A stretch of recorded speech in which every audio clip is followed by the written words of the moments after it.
sponsored by Sakurako. Alright, so we got the 429 spoilers, and there is only one chapter remaining in the series after this point. Wow, that's pretty crazy. But in this chapter, we're seeing the confrontation, the showdown between Izuku and Uraraka.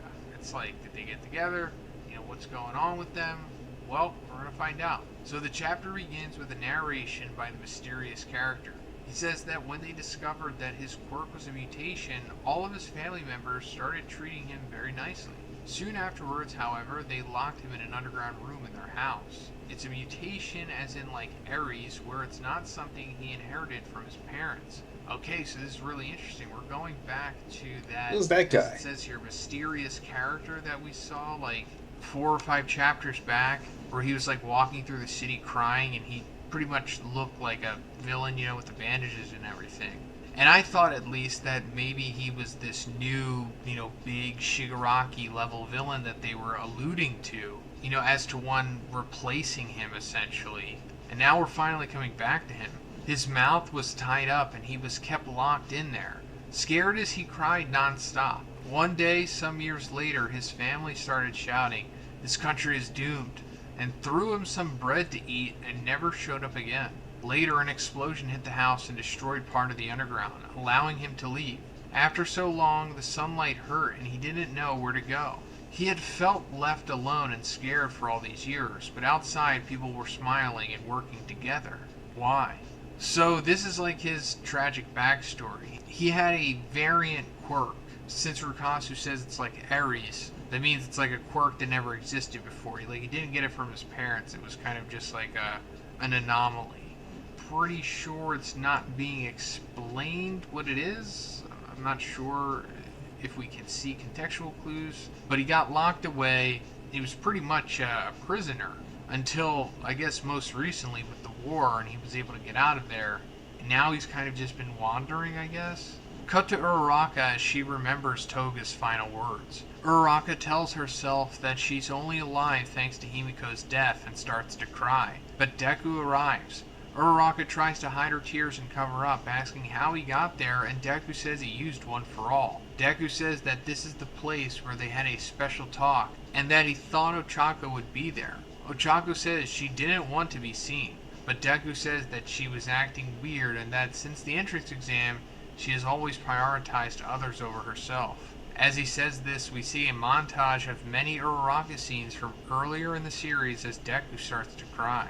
But first, let's talk about the sponsor of this video, Sakurako. Sakurako is a monthly Japanese artisan snack box that supports local Japanese snack makers. I need to try some of that. Each box comes with People say it's 20 pretty good. traditional, authentic, and artisan Japanese snacks, including Japanese tea and a special Japanese tableware. They also come with these great booklets that give you information on all the snacks in the box, as well as Japan and its culture. This month's box is Islands of Okinawa. Japan's southernmost prefecture, Okinawa, is renowned for its pristine beaches, lush landscapes, and captivating history. This month, Sakurako invites you to traverse Okinawa's sun-soaked islands and savor the rich and authentic delicacies found amongst the region. Enjoy a taste of Japan's tropical paradise in this month's box. And this month's tableware item is the Kingyo Minoware plate. So first I tried the tea that we get every month with Sakurako, and this month it's the Sanpin tea. It has this nice unique floral flavor to it, which is because the tea leaves were fermented. Next I tried this vanilla cream waffle cookie. It has a great crunchy Waffle texture cookie. to it, with this nice vanilla cream that has a subtle hint of Okinawan sea salt in it. Then I tried these wasabi sesame arare. I personally love wasabi flavored things, and this really hit. The spiciness is subtle, but it has so much flavor. So guys, if you want to get an amazing Sakurako box this month for you or your loved one, it also makes a great gift. Please check the link in the description, and also make sure you use code ZONIN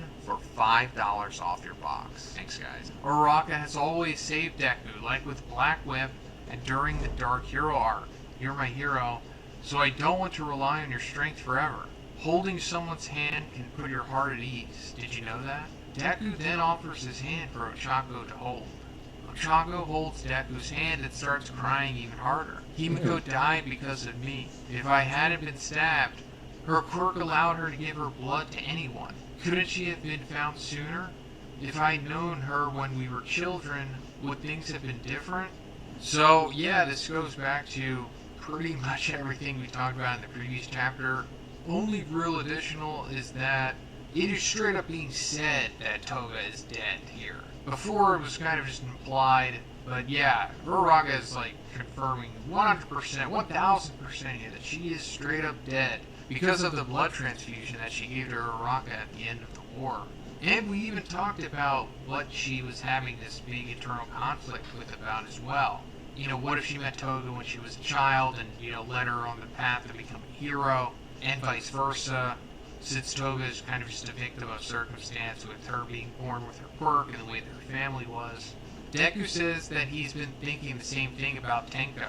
The consequences of this war will be different compared to the previous, and All For One warned him that this is a thorny path, but he's sure that if he keeps reaching out even when it's none of their business, one day, the rest of the class then arrives, saying they're worried about Ochako. Tsuyu hugs her and Bakugo asks if the Emperors are still there, since he just used One For All. Deku says that they are, and the rest of the students ask why he didn't tell them about the Emperors to begin with.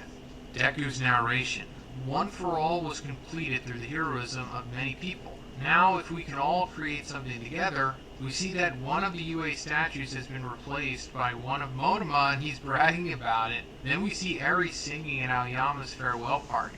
So yeah, going back to this Embers stuff. So he still has One For All? At the end of the final fight between Izuku probably and part of it, Shigaraki, maybe? Izuku like transferred most of One For All to Shigaraki in order to defeat him, which left him with only these embers, as it says, which is pretty much the same thing that All Might was running off of when we first met him in like the beginning of the series, up until the point of where he fought All For One and used in the United States of Smash. Now, I don't think Izuku has that many embers, because the way that they're treating it here, it seems like he's running on empty, essentially. So I think he maybe even only has enough left for like one full-blown fight. Other than that, it seems like he can only do hero activity stuff sparsely, or he can just go full calling only a little bit, maybe every day. Cut to All Might telling Hawks that he wants to expand the Billboard chart, because several people who aren't heroes helped in the war. They're thinking of creating a new title that is different from the industrialized heroes, and reflect on how there can be many greatest heroes. This new title would be Ayu, the Japanese word for hero. So far in the story, they've used the English-like version of the word hero. Cut to the mysterious character looking at the people around him and wondering why only he has to suffer. A black liquid then starts to come out of his fingers, but the old lady from Tenko's flashback says Sonny and holds his hand. The lady thinks to herself that she doesn't know if the boy was saved by the heroes and often loses sleep over it. She also says that after what Izuku Midoriya did that day, everyone felt like they needed to do something. It's fine now because Grandma's here. The boy looks at the old lady and starts to cry. Deku and Uraraka were watching from a distance and they smile as the old lady reaches out to the boy. The chapter ends with a quote from Hawks. A society where heroes have too much spare time. Okay, so that's actually kind of sweet, Horikoshi. So, instead of Izuku having to come in and save the day and us seeing this big showdown with the new villain, it actually resolves itself because of the actions that Izuku and the rest of the heroes took in the war. As we saw previously, Tenko being exiled the way that he was with his quirk and the manifestation of it and the circumstances around it, he was rejected by the people around him, and that eventually led him to the gaslighting of All For One. In this sequence, we see another potential Shigaraki-level threat in a similar situation, except this time, he's being embraced by essentially the same woman that rejected Shigaraki in the first place. But because of the war and what Izuku did, she's changed. And now it's prevented another Shigaraki from breaking out. That's pretty cool, Horikoshi. I'm not mad at this. I love it. Okay. So, sorry I wasn't able to do my intro from the beginning of the video, but hey, I don't really do my intros often, but it's okay. So the chapter has ended. I'm a little bit shocked at the fact that Ochako and Uraraka, well, Deku and Uraraka didn't confess their feelings, but even though she was holding back so much hatred inside her because of what happened to, Himiko Toga, I mean, I can respect that. I mean, she's not really in the love zone right now, but we could all respect that. I mean, we were all hoping that Deku or Rocket were going to come together and become a couple, but we were hoping that for so long. Now we get to the fact that it's not going to happen. I don't know if it will, because we're close to the end of the chapter, so it's complicated. But the chapter's good. Even though I'm a little bit shocked that Tenko is reincarnated to this mysterious person, and he is being embraced by other people. So that's pretty amazing. I mean, it's wonderful, and I'm really concerned with the fact that Deku is able to use One for All, even though he has some embers in him. But I don't know what type of quirk he can use now because he had 7. I don't know how much he pretty much put in Shigaraki to stop him. But how many embers do you have now? 2, 3? I mean, it's a mystery, so I don't know for sure. But yeah. Alright guys, that's it for today's video. Thanks for watching. Next week will be the very last chapter in My Hero Academia. It's a sad day to hear that this manga ends next week. I'm really sad for that, but hey, we're going to pretty much have a spin-off next year of a series of My Hero Academia, so I'm willing to see that towards that goal next year. So, but not to worry, because we can all still enjoy My Hero Academia over and over. So yeah. All right. Later.